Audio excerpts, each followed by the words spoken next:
Well, I'm not altogether happy. Oh, by the way, welcome back to another scintillating, exciting, well, hopefully mildly interesting video about Flight Sim 2024 on the Meigs Crystal. I've been using OpenXR through Meigs and the XRNecksafer here. Now, I've got a button set to center it, but it doesn't seem to work in the game. Now, the left and right work, but the center button doesn't. So I'm going to change some buttons around here because I didn't like the button I was using anyway. So let's see, what have I got here? I think what I'm going to try is clearing all of these. Now I'll just clear everything and start over. And maybe we'll try auto rotation, smooth. Oh, maybe I can't do that. Hold on. Oh, smooth auto rotation is on. Okay. And we want to go quite a few more degrees, I think. Let's go 40 in every direction. No. Plus 20. At what point does it start? That's for manual rotation. Okay, I don't always know what I'm doing here.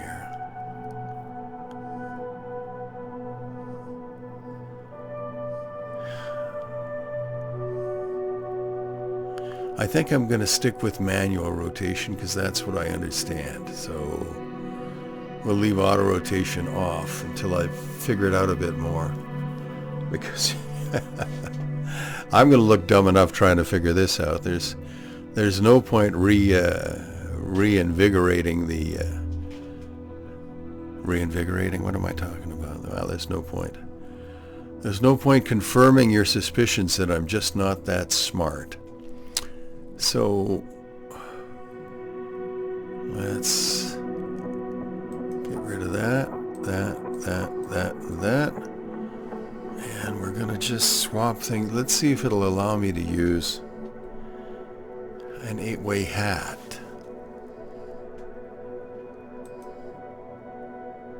Remote control.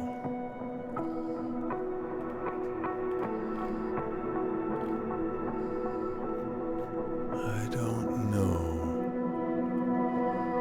It doesn't seem to hit the magnifying glass to modify the key you use. And I think I'll try this hat switch here. No, it doesn't like it. It doesn't like my hat switches. Alright, so let's go down here and use this one for left. And I'm using a 4-way button switch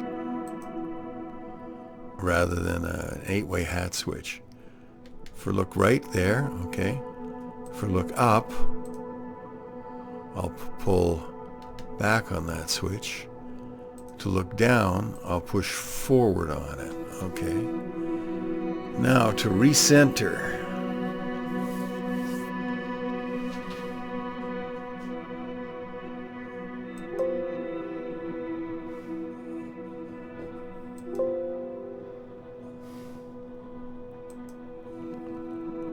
Well, let's see if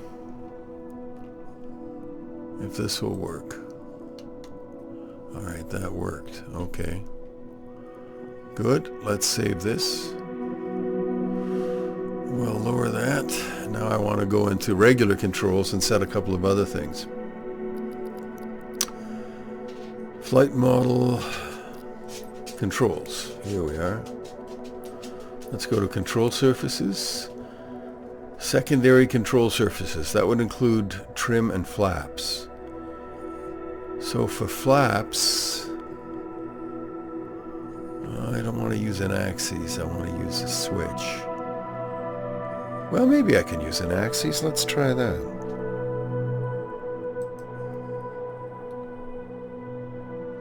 Okay.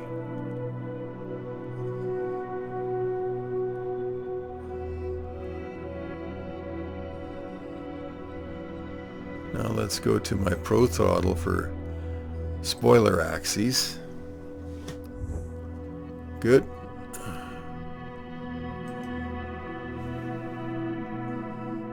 I'm going to cancel that because I don't want to put that on this profile. This is my Cessna 152 profile.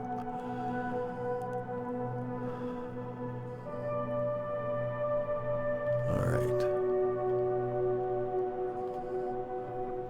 There is no rudder trim, and there's no aileron trim on this airplane. Are there any specific controls? Yes. Carb heat. But I think I can leave. Well, I think I'll leave carb heat alone. Now for VR.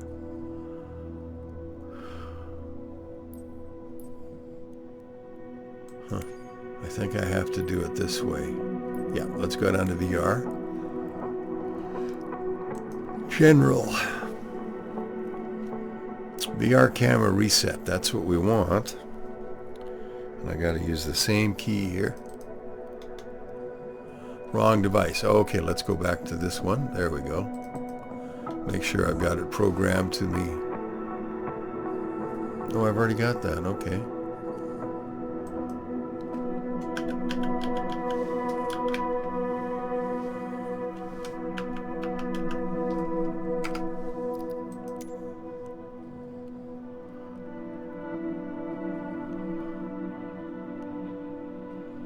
VR cockpit focus. I have triggered the focus on instrument panel. It's not a bad idea. I'll figure that out later. User interface. Select. Oh, VR toolbar. Okay, what am I going to do for that? I think I'll use this button. There we go. Okay, now we'll see if all of those work in VR, because the toolbar would be nice to have. Okay, let's go back. Save and back. Alright, we'll go back to free flight. And for departure we'll pick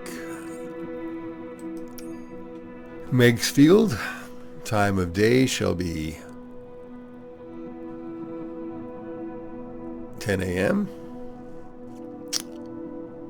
And we will start the flight.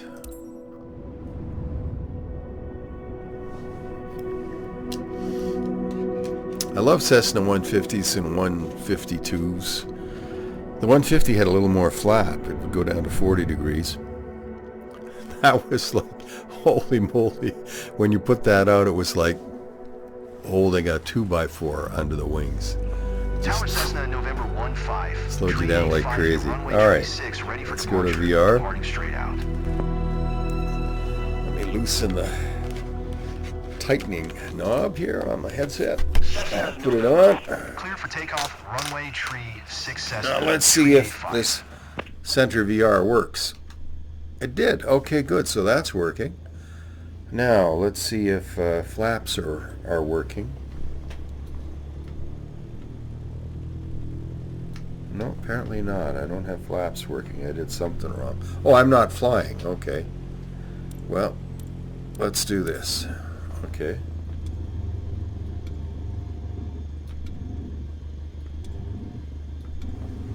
Oh, it won't let me go all the way down there. I wonder why. Okay, that's weird.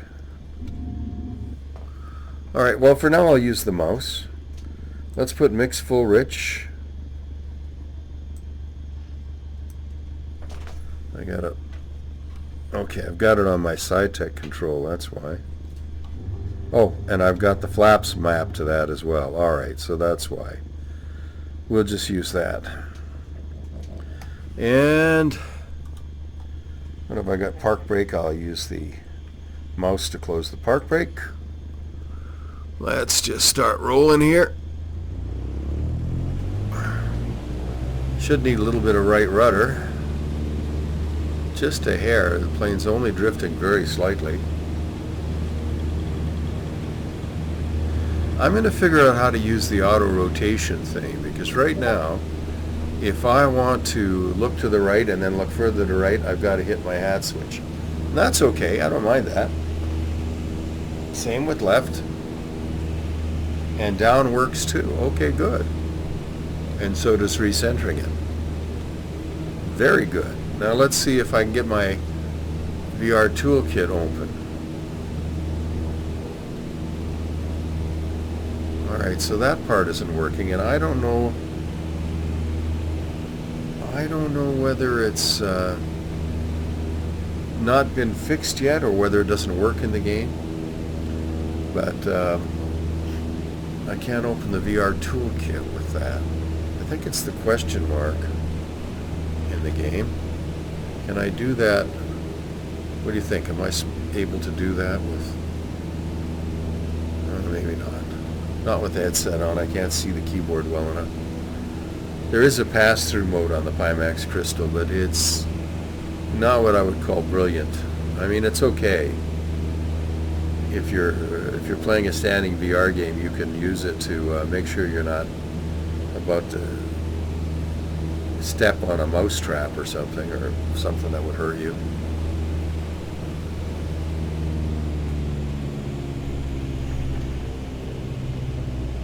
I gotta say, the game looks really good. I'm not seeing a lot of visual artifacts except for the watery surface of Meigs Field.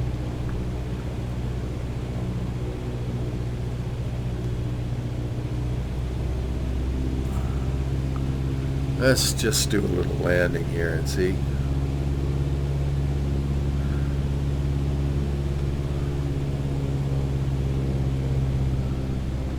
They had a really nice little airport here and they destroyed it. It's too bad. They had a downtown airport in Edmonton, Alberta too, where I used to live, and boy, that was handy. But they shut that down too because they didn't want it to compete with the international airport, which is a 40-minute drive out of the city. Yeet.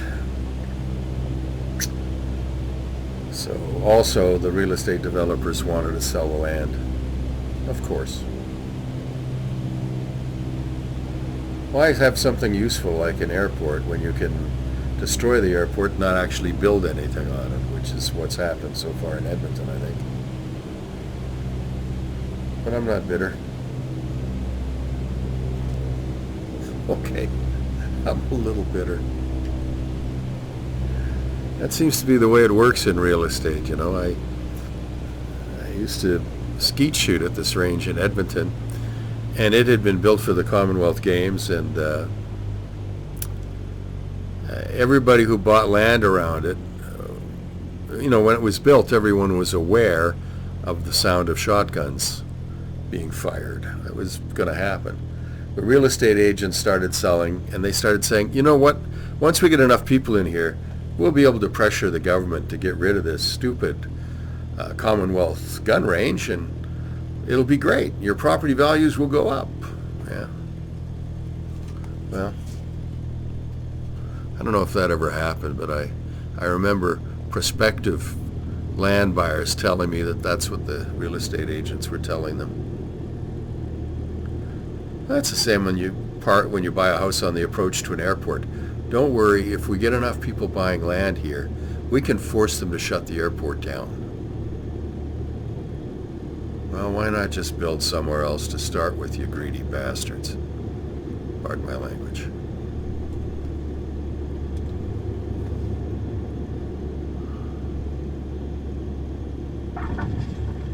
Well, that wasn't the best landing I ever did. Do I have brakes? Oh, my brakes are working now too. That's good. Oh, it put my park brake on. I didn't want to do that. I must have put it on accidentally while we were still in flight. Okay. Yeah, I have... my regular brakes aren't working, so... You really don't want to pull the park brake on abruptly like that. What did I hit? Doesn't matter. Incorrect heading indicator. Okay, well, thank you, Copilot. Okay, so now we have the VR toolbar on. Okay, let's see if I can shut it off. Okay, now that's working. Wonder why I didn't see it while we were flying. Well, okay, so here's my take on Flight Sim 2024 so far. I know I wasn't very happy with it when I first played it, so I really think they've gone in the wrong direction here, putting everything on the cloud. I don't like that. Hard drives, even the solid state drives, the SSDs, are getting cheaper by the week. And I don't see any reason why you couldn't download all the scenery you need for the region you're going to fly in and the whole game onto an SSD and play it from there with no lag time, no waiting, and much faster loading times, instead of relying on the quality of your internet connection and the quality of their cloud servers to play the game. I mean, we found out when people were downloading the game that all it takes is a screw up with your server and everybody's down, not just the guy who's having a problem with his computer, if you know what I mean. So I think basing everything in the cloud is a bad idea. Now, having said that, the game feels pretty smooth. I'm not sure what I'm getting for frame rate because I can't get FPS frame rate to display in the game. There may be another way to turn it on, and I use NVIDIA's screen recorder to record the game, so I may be able to see what frame rate we have when I edit the video. But it feels like it's just barely fast enough to avoid making me nauseous, which was better than we had in VR in the first few weeks, months of Flight Sim 2020, where I was running with what was pretty much a state-of-the-art system then, with a 3090 GPU and a fairly fast CPU and lots of RAM. And I was getting 15, 18 frames per second. I'm sure I'm getting more than that. I'll bet I'm getting somewhere around 30, maybe 35. That's with NVIDIA DLSS set on. So I think in terms of VR, we're a little bit ahead in development in terms of a comparison to Flight Sim 2020. There are still things to fix, but I'm finding more to like about it. As I play it more, I'll test the flight models. There's no turbulence. There's no columns of warm air rising or things to bump you in the air, so it's hard for me to say that what the models are like, and I haven't done any power on or power off spins, so that's something to test another time. But right now I just want to make sure that the switches and the views and everything else work in the game as they're supposed to, and I think a month into it we're a little bit better off. My friend Steve, the VR Flight Sim guy, has done a video on Flight Sim 2024 1 month in, and I think he's a little bit more expert than I am, so he may have some criticisms. And you should check his channel out anyway, because it's awesome. VR Flight Sim guy. He gives you the straight dope, and he doesn't sugarcoat things. And he doesn't pander to manufacturers. He doesn't kiss anybody's butt. He's fair, but he's honest, which is what you always hope for. And what I hope for is that I haven't bored you so much that you never want to come back. I hope right now you're not on the phone to Suicide Revenge saying, I've been listening to an old fat guy on Flight Sim, and it's killing me. I hope that's not happening. I hope what you're doing is having a little laugh, even if it's at my expense from time to time, and hopefully enjoying the content. If you do like the content, I hope you'll come back again. And dare I hope that you might even subscribe? Oh, yes, let's dare. Let's live on the edge. I dare hope that you will find this amusing enough and hopefully useful enough that you'd like to subscribe. I'd sure like to have you join the few the extremely tolerant. The Finn Does Sims subscriber. Now, if that describes you, then please be part of it.